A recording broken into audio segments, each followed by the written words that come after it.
If you've been in the market trying to buy a gaming mouse, you can see that there are so many options that it could seem a little intimidating. After searching and trying several of the best rated mice on the market, I've come to the conclusion that the Logitech G502 Lightspeed mouse is the best mouse on the market for most gamers.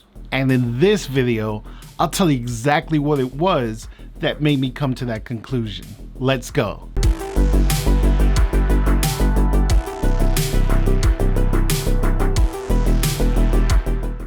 Hi, my name is Link, and welcome to the Uplink, where I cover the big stories in gaming news, and I review tech and gear related to gaming as well.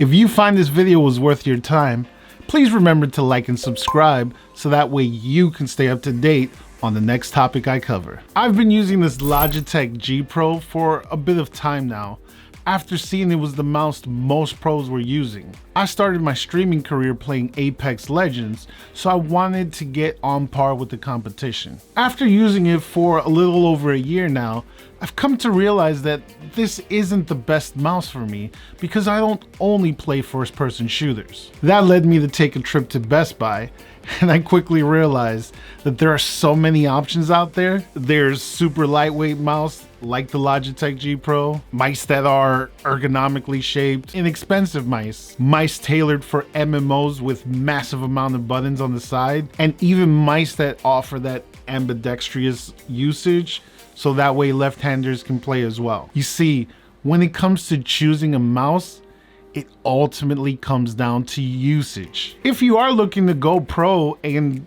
do primarily play those Twitch fast FPS shooters, and you play little else, you might be better off buying a mouse like the Logitech G Pro to reduce the weight you have to move around, thus giving you that faster overall movement. If you primarily play MMOs, mice like the Naga Pro might just be a godsend to you with all the buttons it has on its side, giving you more options. Personally, I'm a gamer who likes to play multiple genres of games, and in some games, I just want as little options as possible, and I just want that great comfortable feel for long sessions, while in other games, I do want those extra buttons on my mouse to make some of that menu diving and extended button use just a little bit easier on me. That's where the G502 works wonders. You see, this mouse has a great ergonomic shape, allowing you to hug the mouse with your hands in a comfortable palm grip,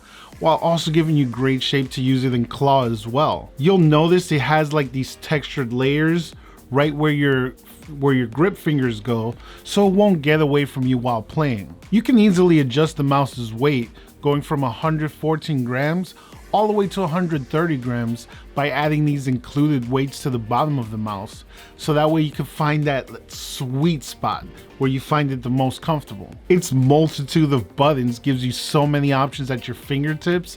We're talking about 8 buttons at your disposal. And if you count the ability to move your mouse wheel left and right, now you've increased that threshold to 10 buttons. What I love even more about this mouse is the software it comes with, Logitech's G Hub. I've tried several of the other software suites while trying multiple mice out, and they're not bad in any way. They're all pretty excellent, as a matter of fact.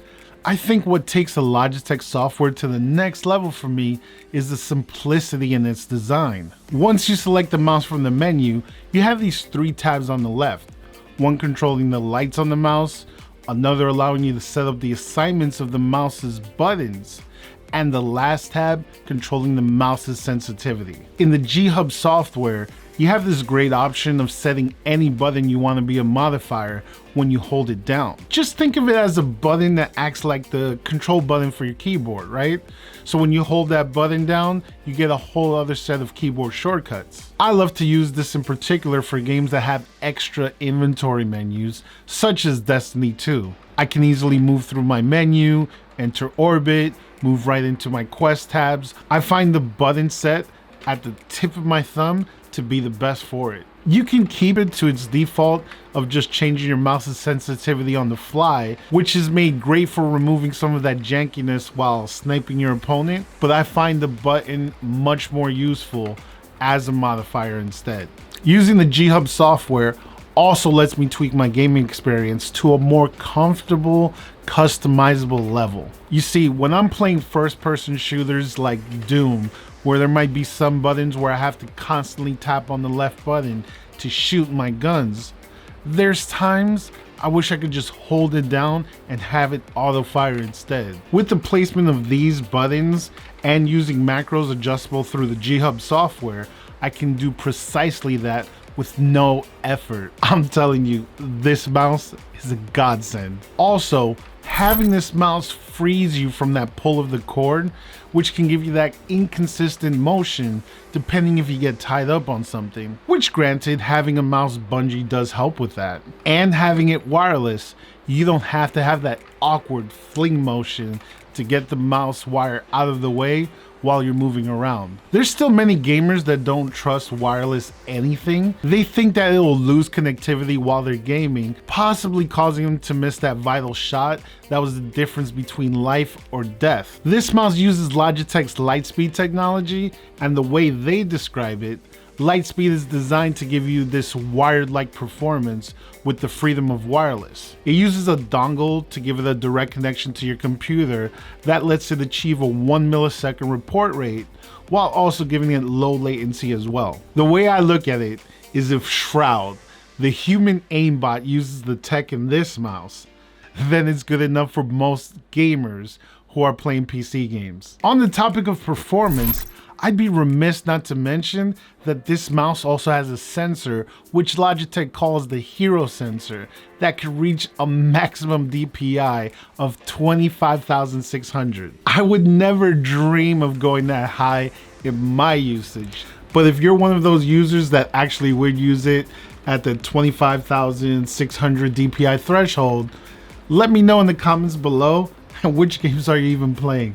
Being wireless, of course, means that you're going to run out of battery at some point. This mouse gives you up to 60 hours of battery life with the lights off and about 48 hours with the RGBs blazing. You can get it from 0 battery to 100% within 90 minutes of charging, and you can play with it while the power cord is connected, so that way you don't have to lose any gaming time while it charges. The other mouse that I felt was pretty close to this, and I can say is actually a pretty good contender, is the Razer Basilisk Pro. As a matter of fact, looking at it, it looks like a long lost brother to the Logitech G502. The things that made me ultimately choose the G502 over the Basilisk was that the G502 has these 2 buttons on the top, which really comes useful for having quick access to having my macros handy when I need it, and also the build and the feel just strike me as superior on the G502. While both mouse are built of plastic,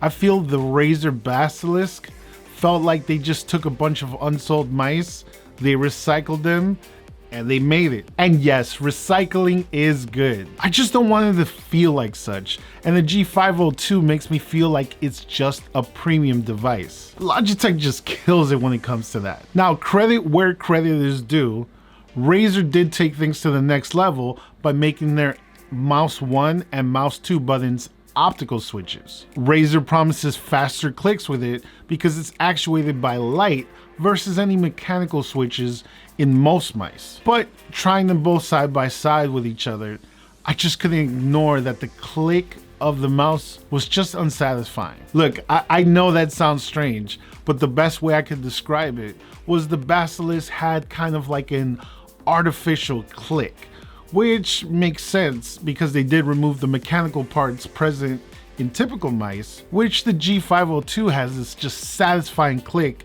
that comes back to place after pressing it. After about 2 weeks of using the Basilisk, the moment I used the G502, I couldn't ignore it. The G502 gives you a much more satisfying feeling while using it. Now, this mouse's major negative is its high price point. It's sitting at $149.99. It's obviously going to be a gaming splurge at this price, but it's oh so worth it. If you don't mind having a cord, Logitech sells the same mouse wired called the G502 Hero, and that retails for $79.99. In my opinion, this mouse just hits that right balance of feeling great in your hand because of that ergonomic feel. You add in the fact that it's wireless, it gives you that extra freedom that you want. You'll never want to go back to corded again. And the plentiful options offered by the massive amount of buttons mixed with that G-Hub software. This mouse is the best mouse for most gamers. Did you find this video helpful in guiding your next mouse purchase? What mouse are you using right now? What other mice are you looking into buying? Let me know in the comments below, and again, don't forget to like and subscribe if you enjoyed this video. Remember, I do stream on Twitch at twitch.tv/theuplink, where you can find me playing all types of games and sometimes just chatting with the community. So if you want to ask me a question directly, head there and let's talk. Also, if you want some of my spicier takes or just me talking about some other randomness in the world, follow my other YouTube channel where I post discussions and reactions straight from my live streams on Twitch. Link available in the description below. Thank you for watching the uplink, and remember to join the Discord. Until then, see you on the next video.